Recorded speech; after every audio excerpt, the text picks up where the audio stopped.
Malayo ka ba sa pamilya mo? Miss mo na silang lahat, no? Lalo na ang mama at papa mo. Yung kahit na araw-araw kayo nagvi-video call, iba pa rin yung nayayakap mo sila at naririnig ang boses nila sa tabi mo. Dito kasi sa Amerika, laging busy. Trabaho, magbayad ng bills, at ang dami-daming schedules. Pero saan man parte tayo ng mundo, ang puso natin, Pilipinas pa rin. Grabe talaga yung feeling na sana makauwi na tayo so we can finally see them again. Pero good news ha, this time GCash together with Philippine Airlines will help bring you home. Yes, may chance ka manalo ng free round-trip ticket to the Philippines. Madali lang sumali.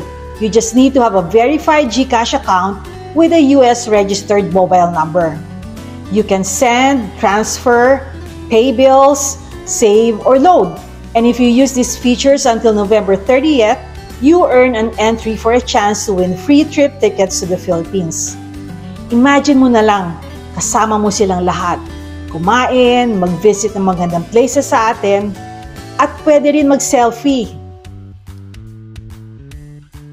Kaya mag-download, verify, and use your GCash today. Who knows, baka ikaw na yung next na makakauwi para mayakap mo ulit ang pamilya mo. Kaya tara, uwi na tayo.